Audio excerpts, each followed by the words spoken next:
Sobat Elektorial dimanapun kalian berada di seluruh Indonesia yang bisa menangkap siaran podcast dari KPU Kota Blitar. Kita masih di Elektorial Podcast dengan saya Hesti di sini dengan kondisi yang sedikit dingin ada di sini ya. Dingin dan segar pastinya karena apa? Karena di sini teman-teman saya ini penggiat lingkungan yang seger-seger juga di sini. Kembali lagi saya ditemani cowok-cowok. Kalau kemarin berapa sesi kita ditemani cewek, kali ini kita kembali lagi ditemani cowok-cowok. Tapi di sini kita akan membahas soal yang seger-seger. Kalau seger itu identiknya dengan hijau. Nah, pada podcast episode kali ini kita akan membahas tentang green election. Apa sih green election itu? Lebih ke arah pemilu tanpa sampah. Nih kalau teman-teman penggiat lingkungan yang ada di depan saya ini pastinya sepakat ya. Siap. Pemilu tanpa sampah. Kalau gitu kita kenalan dulu aja dengan Mas siapa yang ada di sini? Saya dari perwakilan dari Sahabat Alam. Kebetulan Pak Ketua berhalangan hadir dan saya ditunjuk untuk mewakili beliaunya. Oke, dengan Mas siapa? Dengan Mas Anto Saga. Oh, Mas dari Anto Divisi Saga. Humas Sahabat Alam. Oke, dari Sahabat Alam. Berarti bersahabat sekali dengan lingkungan. Ini kali ini sepertinya kalau di Blitar sudah cukup tenar ya. Ada namanya Kresek Man. Ini dengan siapa ini? Ya, ini kebetulan saya perwakilannya juga humas juga di Kresekmen dengan Uki Tantra. Jadinya kita sama-sama humas. Mau mewakili teman saya yang di rumah masih istirahat karena kecapean. Oh gitu. Iya. Bentar Mas, saya mau tanya, humas itu apa? Hubungan masyarakat. Jadi kita itu istilahnya seperti kepanjang tanganan dari Pak Ketua dalam menyampaikan hal-hal yang mungkin sifatnya untuk umum. Bukan hubungan mas-mas ya? Enggak. Itu jeruk minum jeruk itu. Bukan Bahaya itu. Kalau aktivitas kalau Sahabat Alam ini berarti apa, sering bermain di alam bebas atau gimana sih ini aktivitasnya? Ya, aktivitas ya seperti biasa lah. Kita dari dulu teman-teman aktif di dunia pecinta alam, terus beralih sampai ke relawan bencana, terus akhirnya dari situ muncul ide atau gagasan dari teman-teman itu untuk melakukan mitigasi bencana sebenarnya ya, mitigasi bencana.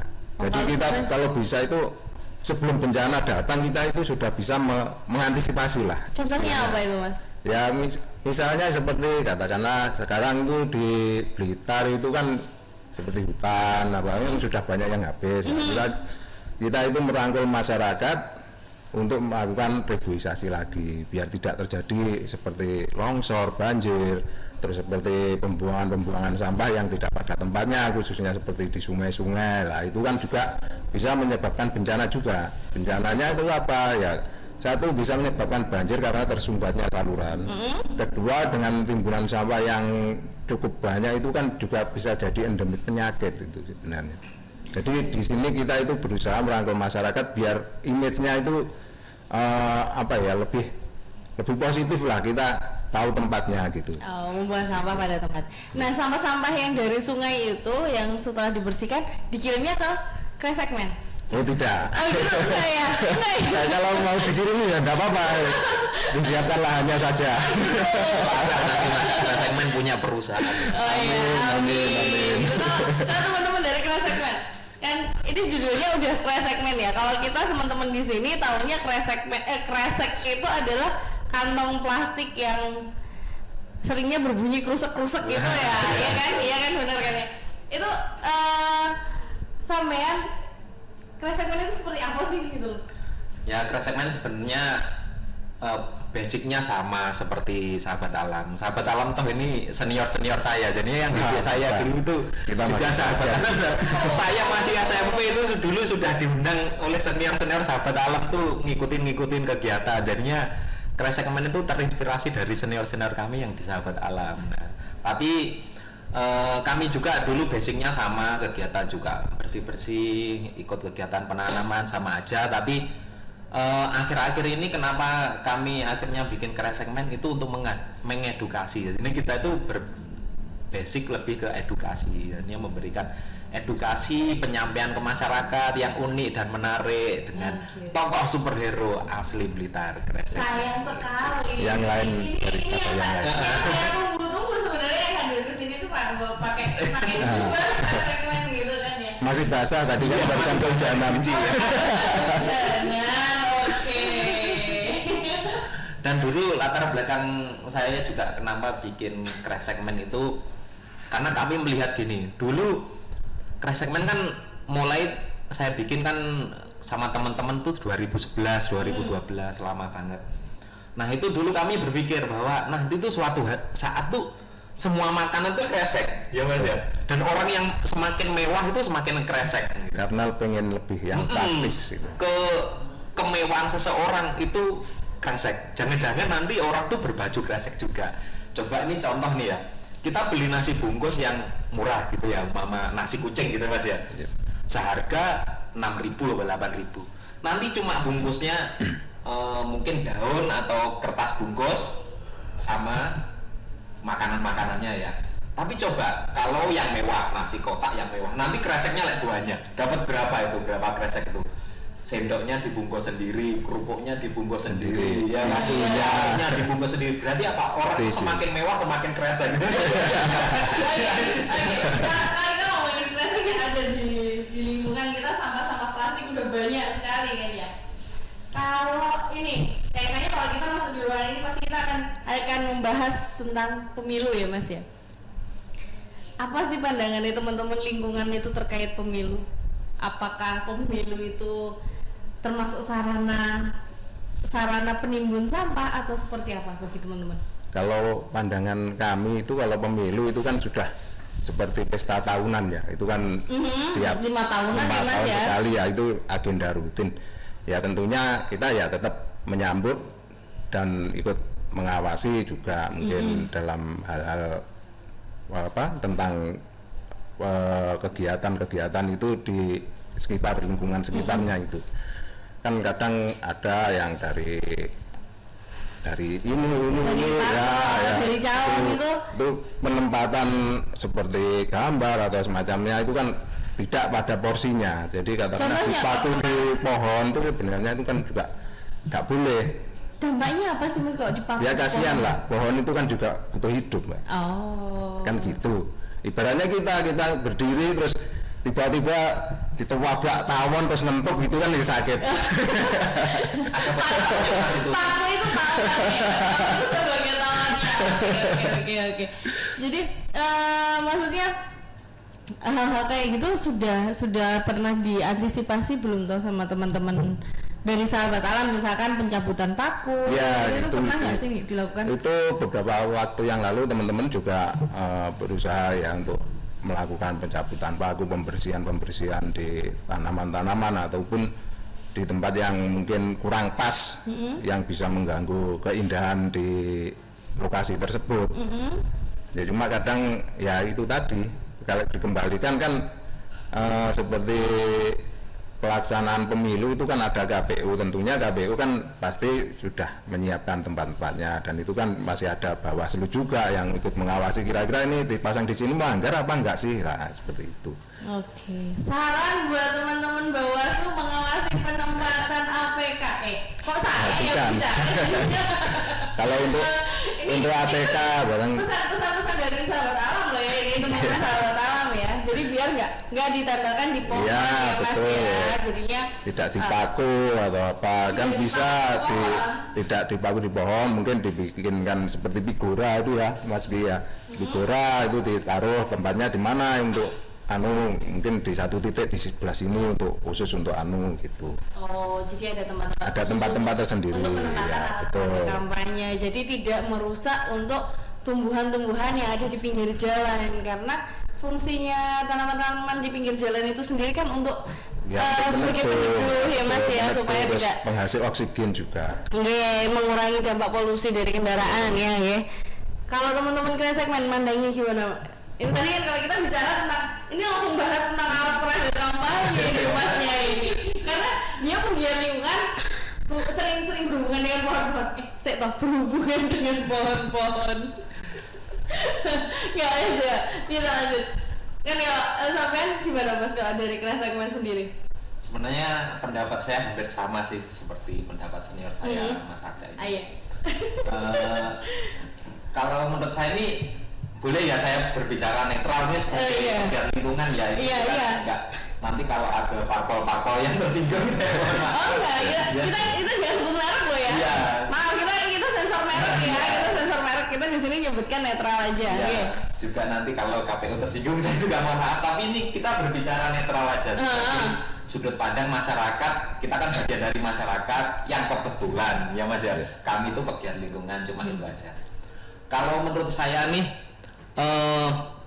yang seperti yang dikatakan Mas Agak tadi bahwa ini adalah pesta rakyat, tapi pesta yang kayaknya kami melihat dari fakta-fakta yang terjadi di lapangan itu pesta yang kayak dalam pelaksanaannya kampanye itu tidak ada batasnya kayak seperti orang berlomba bebas saja, orang masang baliho sebanyak apapun, kayak orang berlomba, pesta orang berlomba, banyak-banyakan baliho, banyak-banyakan alat peraga, banyak-banyakan bendera, bahkan bendera itu Mas, itu pernah kejadian tahun berapa itu, bambu habis di bidang Mas. Orang itu beli sampai ke Malang, ke Lumajang itu cari bambu, padahal bambu itu adalah penyumbang oksigen tertinggi sama untuk penahan longsor. Bambu itu luar biasa.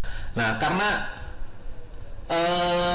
ya itu karena nggak ada batasnya. Terus seharusnya kalau menurut ini saya pernah belajar tentang pemilu yang ada di Jepang, kita kan kita coba belajar di sana, tak lihat gimana cara mereka mengadakan pemilu. Ternyata mereka mengadakan pemilu gini, jadinya untuk kampanye itu yang ngelola adalah KPU, pelaksananya dia ada tempat khusus cuma satu-satu aja, umpama bendera cuma satu-satu. Mungkin Indonesia pernah zamannya Pak Karno kan gitu, di pas partainya banyak itu tahun berapa itu, tahun 60-an ya kan, itu kan kotak besar satu-satu, cuma satu tempat aja, satu tempat, dua tempat di Jepang gitu, dan penyelenggaranya semuanya KPU, pemilunya, KPU-nya, pelaksananya, jadinya nggak ada jor-joran antar partai politik, antar caleg. Nah, yang kita lakukan yang ada di kita, faktanya kita kan jor-joran, kuat-kuatan modal, kita punya modal 1 miliar nih, ini pasang banner aja banyak 1 miliar, nanti jadinya kita untuk melakukan kampanye itu adalah jor-joran, bukan sebenarnya bukan adu visi, tapi adu jor-joran siapa yang banyak masang baliho gitu, orang yang lebih dikenal ya kan. Fakta itu lebih ke adu ini ya, lebih ke adu banyak-banyakan promosi. Iya, adu jor-joran, kayak perusahaan mau iklan, ibaratnya merek motor H sama Y itu bersaing gitu ya. Ya kan gitu jor-joran. Nah, kita itu pemilu kayak gitu, seharusnya kan nggak kayak gitu. Bener kita bersaing, tapi seharusnya penyelenggaranya itu menempatkan yang dikatakan Mas Agak tadi, menyempatkan satu tempat, mungkin di perempatan, satu baliho besar, seluruh caleg ada di situ, seluruh bendera ada di situ. Nah di media massa juga gitu, sama aja, jadinya jangan dibiarkan parpol-parpol itu jor-joran. Kalau jor-joran loh ya nanti pasti sampahnya tuh bahkan sampai bambu bisa habis, beneran itu, karena ya orang punya uang nggak ada batasnya, ya kita masang aja sebanyak mungkin. Pernah nggak sih teman-teman ini bantu untuk, kan pegiat lingkungan biasanya kan kadang ada kegiatan bersih-bersih ya, bersih-bersih bersama, kayak saya pernah lihat beberapa kali di beberapa sungai yang ada di Blitar ya, itu melakukan bersih-bersih bersama. Pernah nggak sih di tahun-tahun pemilu yang sebelum sekarang ini pernah nggak nemukan sampah-sampah pemilu? Ya pernah sih. Sampah-sampah pemilu. Ya kadang itu kan ada ya, kita tidak bisa menyebutkan itu keseluruhan ya kan, ada mungkin setelah selesai gitu kan disyukur di suai ya, buangnya bambunya katanya dibiarkan gitu aja, terus buangnya itu syukur tidak pada tempatnya gitu lah. Itu kan yang disayangkan kan seperti itu. Kalau seandainya sudah selesai masa kampanye itu kan biasanya kan ada dari tim Bawaslu yang sama Satpol PP itu ya, biasanya itu kan mengambilin itu. Sebenarnya kan kalau dari peraturan pemilu sendiri, tapi kan tidak bisa mengcover semuanya gitu maksudnya. Sebenarnya kalau kita mengacu pada peraturan ya, itu setelah masa kampanye, alat peraga kampanye itu diturunkan sendiri oleh masing-masing partai peserta politik. ya, jadi pesertanya lah yang memasang itu harus menurunkan sendiri alat peraga kampanyenya. Sebenarnya seperti itu. Sampai juga dari tim-tim Bawaslu itu juga melakukan sweeping ya. Kita juga sering lihat mereka sweeping kayak gitu. Kalau itu, jadi kalau dari Samen sendiri ternyata dari yang mereka habis bersihkan itu dibuangnya sembarangan juga? Ya bukan, maksudnya bukan dari tim ya, mungkin kalau dari tim saya nggak begitu melihat, tapi sejauh saya melihat yang di masyarakat, kadang kan ya ada ya entah itu nggak seneng atau apa gitu rusak enggak ya seperti itu ya, ada kita pernah melihat juga ya, kebetulan saya dulu kan juga pernah jadi beberapa kali jadi ketua KPPS di tempat saya, jadi ya sedikit banyak itu ya tahulah sedikit permasalahan semacam itu. Ini itu permasalahan yang sudah ada, yang sudah kita hadapi ya di masyarakat, yang kita sudah hadapi seperti itu. Kalau yang ini harapannya pemilu itu bisa nggak sih dibikin ramah lingkungan? Bisa. Punya nggak sih bayangan, sampai punya cita-cita nggak sih pemilu yang ramah lingkungan itu? Angan-angannya gimana gitu? Ya angan-angan untuk ramah lingkungan pastilah, kita kan aktifnya di lingkungan juga, jadinya bagaimana sih pemilu itu yang bisa teratur, bisa kompak, tertata rapi gitu. Jadi waktunya pembersihan tuh mudah dibersihkan, tidak kadang di sini ada, nanti yang posok-posok dalam ada. Otomatis yang tim-tim itu biasanya kan yang di jalur-jalur yang terlihat, yang masuk ke dalam-dalam kan jarang disurvei kan, nah seperti itu. Jadi kan juga merusak keindahan juga.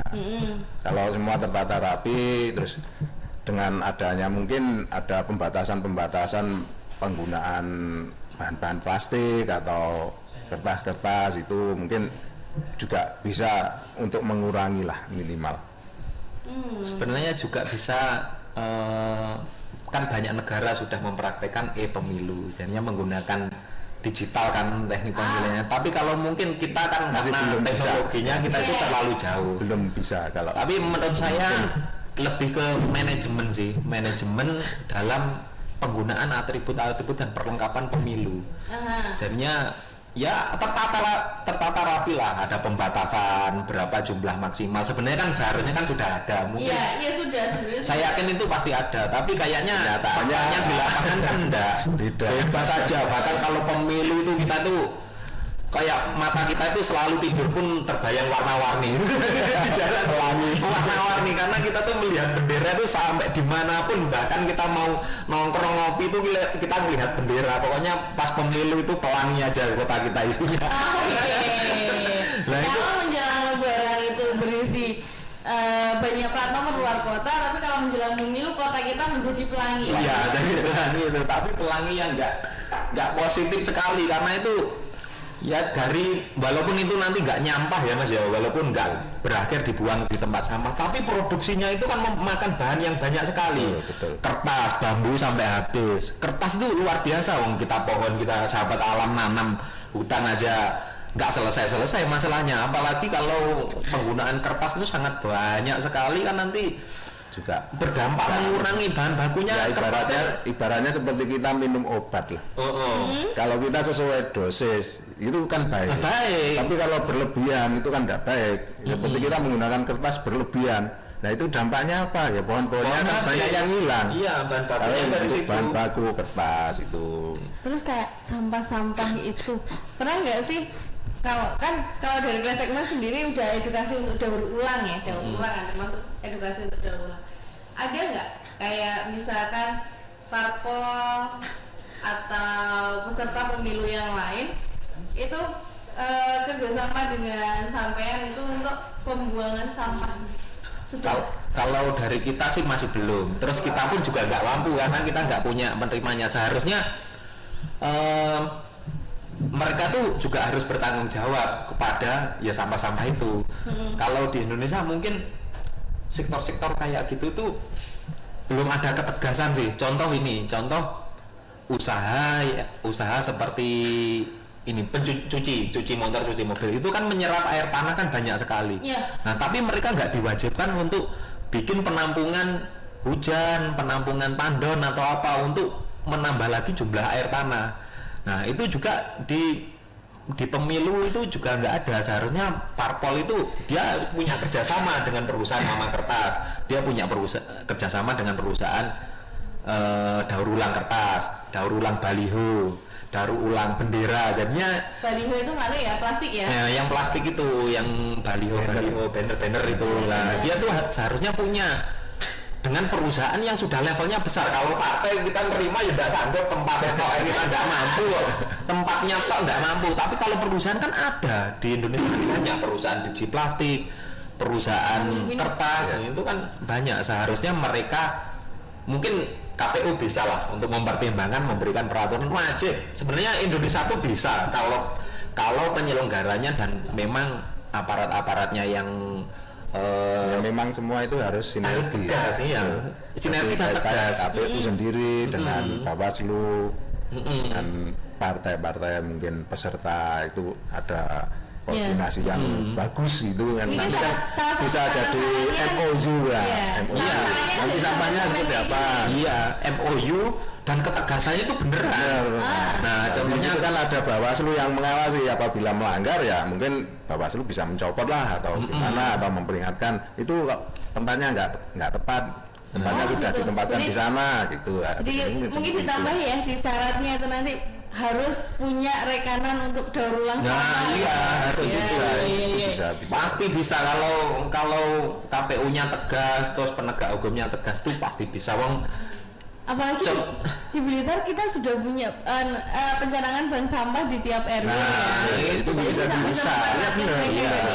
bisa bekerja sama dengan bank-bank sampah yang ada di sekitar lingkungan situ, mungkin bisa.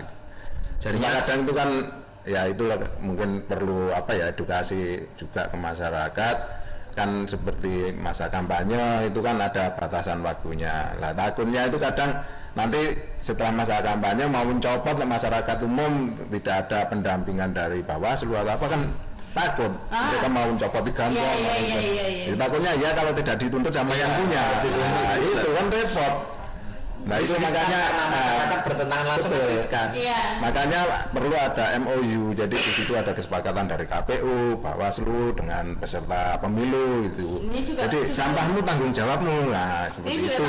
Maksudnya memperingan KPU juga ya dalam pembersihan alat peraga kampanye. Iya, seperti itu. Karena selama ini yang terjadi kan, kalau yang menang ya mungkin maulah tanggung jawab, tapi kadang yang kalah saya kalah aja sebenarnya konsep untuk lingkungan tuh sederhana banget loh sebenarnya. Pertama, batasi jumlah penggunaannya, produksinya jadinya batasi, jadinya jangan lebih lah ibaratnya bahasanya. Nggak berlebihan. Kita menggunakan kantong plastik sebenarnya nggak masalah, tapi kalau kita beli kantong plastik terus kita beli odol diplastikin sendiri, kita beli minyak kayu putih diplastikin sendiri, kita beli mie instan plastikin sendiri. Satu kantong itu ada 20 kantong plastik, itu kan lebih banget. Kita nasi kotak satu, nasi kotak itu nggak usah dikasih kantong plastik satu-satu, nggak masalah. Tapi kenapa orang itu semakin lama semakin lebih tentang plastik? Coba sekarang tuh yang mewah itu, yang nasi kotak yang mewah itu, berapa itu kantong plastiknya?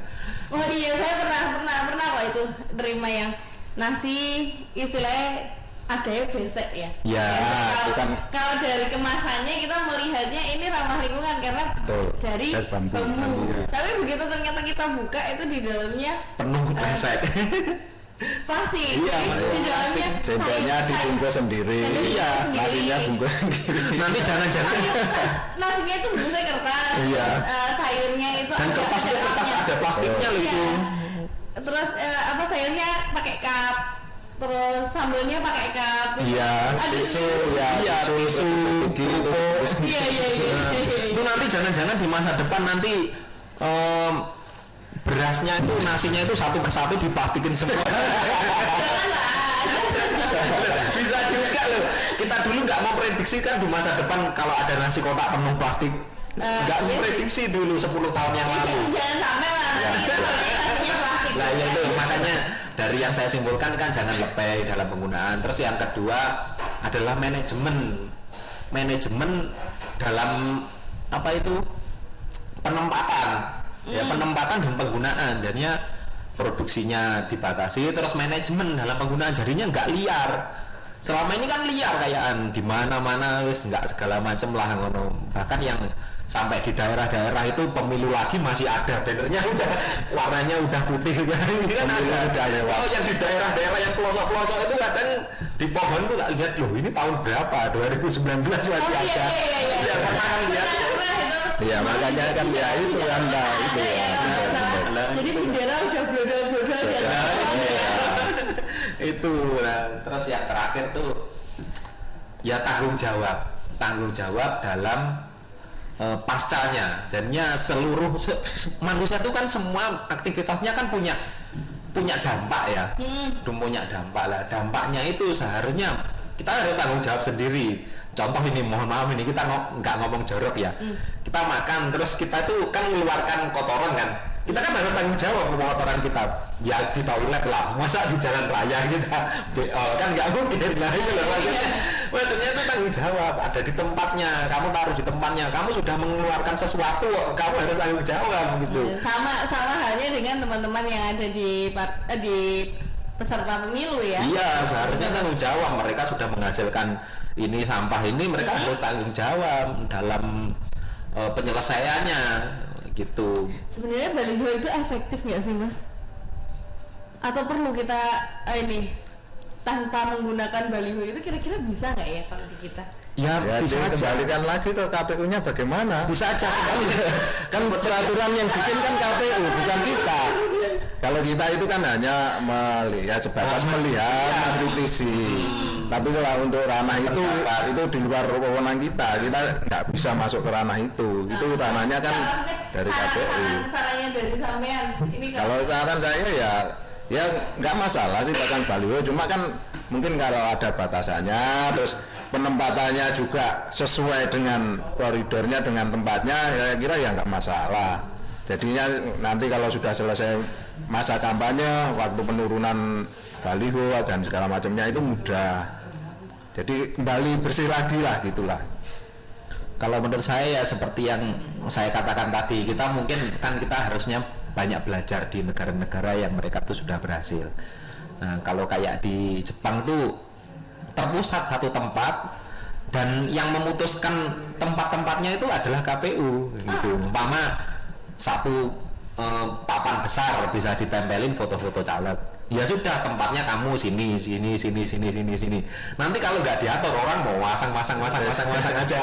Oh, udah besar-besaran dipasang ya tetap aja. Nah, kalau kulturnya tetap lomba, banyak-banyakan untuk orang tuh meraih simpati dalam kampanye. Banyak-banyakan ya, nanti nggak ada hentinya, lebih besar. Malah saya dan Mas Aga ini sama-sama mencalonkan. Mas Aga bikin ukuran 3x4 kok kecil banget lah, karena masak lah biar pasang di depan Pak. Ini kan 4x6, besok Mas Aga pasang lagi lebih besar, 9 ini 9, besok saya pasang habis. Tapi kan nggak apa-apa kalau habisnya terus di nah tapi ya kan itu produksinya kan banyak, produksinya sampahnya. Iya, itu konsep yang saya katakan 3 tadi. Jadinya produksinya harus dibatasi. Kalau yang mengelola KPU dalam satu tempat, di dalam satu media, tetap itu orang pasti lihat kok di situ-situ aja. Nah, dan bersaingnya menurut saya malah lebih fair karena orang nggak berlomba berdasarkan uang. Selama ini kan kampanye, mohon maaf ya, ini kalau saya boleh ngomong dari sudut yang netral, kita itu ya seperti perusahaan yang punya kapital, modal besar, kapitalis bersaing. Seperti perusahaan motor sama dia bersaing besar-besaran, modal besar-besaran, banyaknya mereka memasang baliho. Nah, kalau yang masang KPU kan ya sudah, mereka nggak bersaing besar-besaran, di situ-situ aja tempatnya. Ya kan, mereka akhirnya beradu visi beneran yang ada di tulisannya.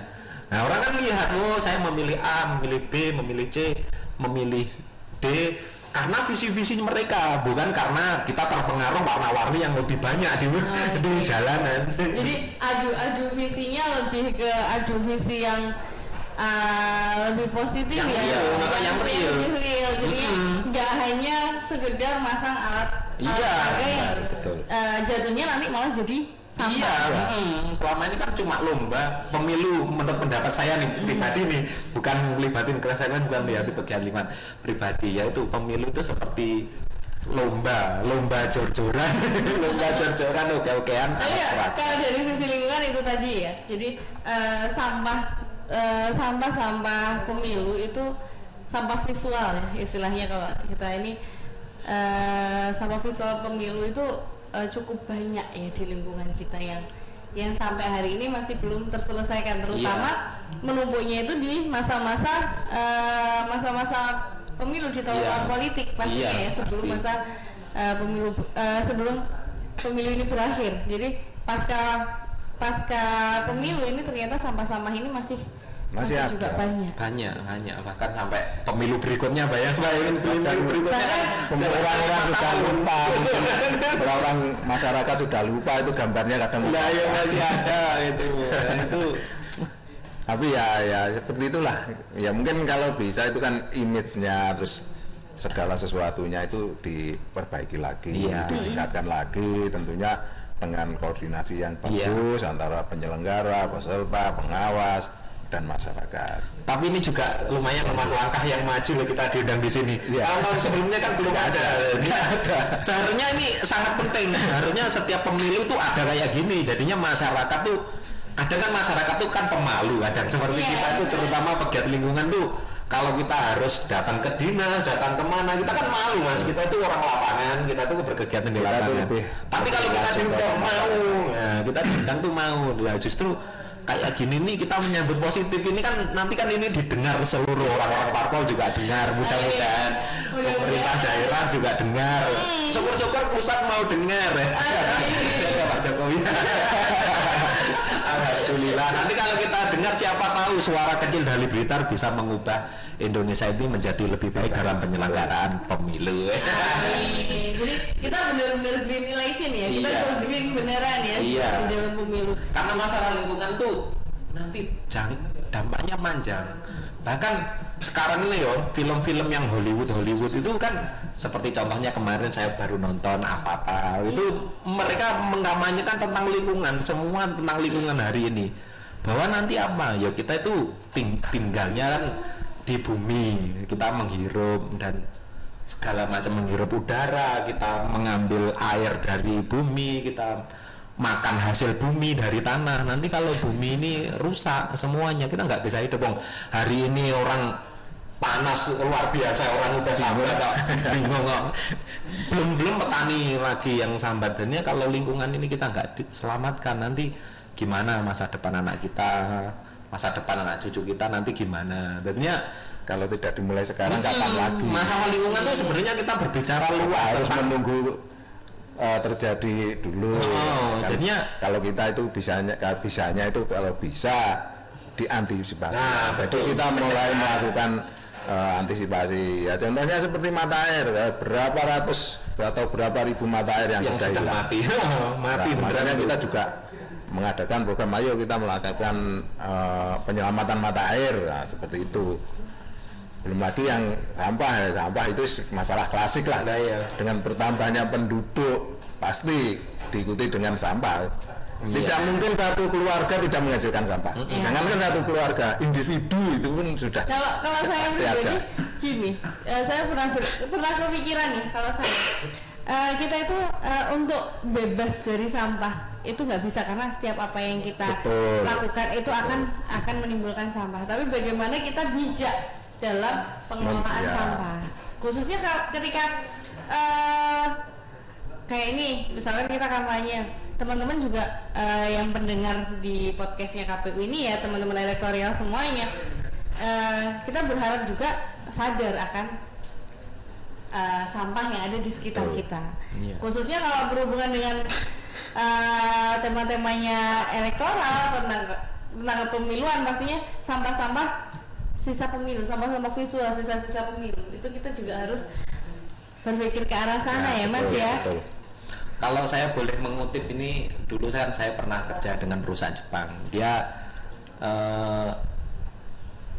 cerita bahwa masalah kebersihan tuh masalah penting. Jadinya bahwa pembangunan itu, mereka katakan gini ya pepatahnya ya. Jadi pembangunan itu seperti kendaraan, tapi kebersihan adalah bahan bakarnya. Jadinya percuma pembangunan ini dibangun luar biasa tapi kebersihan nggak didukung, nggak bisa jalan. Orang nyervis motor tuh ngapain sih? Bersih-bersih motor. setelah dibersihkan kan enak. Kenapa motor tuh nyendat-nyendat? Karena kotor. Sama, pemerintah sudah luar biasa melakukan pembangunan daerahnya Pak Jokowi ini gempak lah, wes luar biasa lah pembangunan segala macam. Tapi kalau masyarakat yang tetap nggak cinta kebersihan ya percuma aja. Kita nggak kemana-mana karena basicnya adalah itu.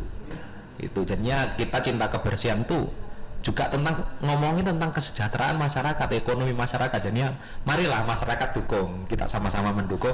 Kalau kita tahu kita nggak mampu ya Mas ya, mari masyarakat Kita itu hanya bisa merangkul dan mengedukasi, ngomongilah. ini Kita kan lebih soft lah, kita tidak terlalu frontal itu enggak. Jadi pendekatan gitu. Oke, ini satu hal yang ini ya, mungkin kita juga udah cukup panjang ini pembicaraan kita, tapi saya pengen inilah dari masing-masing dari Mas Santo juga Mas Uki, ini saya pengen lah ada satu usulan, satu apa ya istilahnya closing statement ya Mas ya, ini ya closing statement, usulan bagaimana sih pemilu itu supaya ramah lingkungan. Ya itu siapa duluan? Ya seperti tadi yang saya sampaikan, untuk bayangan kita ke depan untuk pemilu ramah lingkungan itu kan tetap dikembalikan lagi ke KPU-nya. Jadi di situ mungkin KPU, Bawaslu dan peserta itu membuat semacam MOU, terus penataan tempat-tempat kampanye, alat-alat kampanye juga itu ditata yang diberikan ruang lah tempat, jadi tidak di sembarang tempat itu mungkin. Mungkin Mas Uki ada tambahan? Kalau menurut saya ya tadi bahwa tentang sistem kampanye itu kalau menurut saya kalau bisa itu dipegang oleh KPU, jadinya fair dalam kolom ruang, terus kolom tempat, kolom waktu itu semuanya KPU yang menyediakan. Jadinya mereka itu tinggal sebagai penyelenggara. Umpama ini seperti background ini tempelannya berapa, sudah KPU yang menyediakan dalam bentuk jumlahnya berapa, tempatnya ada di mana, itu sistemnya harus KPU yang pegang. Kalau cuma nanti dibatasi ruang aja, umpama contohnya Jalan Merdeka situ lah, nanti orang terjor-joran, yang punya uang pasang banyak aja benderanya atau balihonya. Nah, kalau yang yang melaksanakan adalah sistemnya KPU dalam kampanye, ruang, waktu dan tempat. Nah itu mungkin nanti bisa fair dan nggak lomba jor-joran menghabiskan limbah tadi ya, bahan baku limbahnya yang banyak, terus sisanya yang banyak, terus tanggung jawabnya pun juga susah nanti akhirnya gitu. Oke, gitu. Sobat elektoral dimanapun kalian berada, kalau saya bisa mengambil intisari dari pembicaraan ini, kita nggak akan bebas dari sampah karena setiap apa yang kita lakukan itu pasti menghasilkan residu. Betul. Tapi bagaimana kita bijak untuk mengelola sampah ini supaya tidak mengotori lingkungan kita? Bagaimana kita bisa menjadikan pemilu kita bersih? Jadi marilah kita bijak dalam pengelolaan sampah supaya kita nggak menjadi sampah ya Mas ya. Oke. Oke, terima kasih Mas Uki kehadirannya di sini, Mas Anto. Jangan bosan-bosan nanti ketika saya datang ke sini lagi. Insya Allah. Kalau yang peserta pemilu mereka mengamanyakan visi misi untuk kemenangan ya. Iya. Untuk bersaing dalam pemilu. Kalau kita di sini kita nanti mengkampanyekan bagaimana pemilu itu menjadi bersih. Jadi sama saja di ruang sini kita kampanye, nggak apa-apa ya teman-teman ya di sini ya, kita kampanye untuk menjadikan pemilu yang lebih bersih. Oke, terima kasih ya Mas sekali lagi. Sama-sama. Oke, baik sobat elektoral dimanapun kalian berada, terima kasih sudah menyaksikan podcast dari KPU Kota Blitar. Semoga bermanfaat bagi teman-teman semuanya. Jangan lupa like and subscribe channelnya KPU Kota Blitar. Sekian dari saya Hesti. Salam KPU melayani.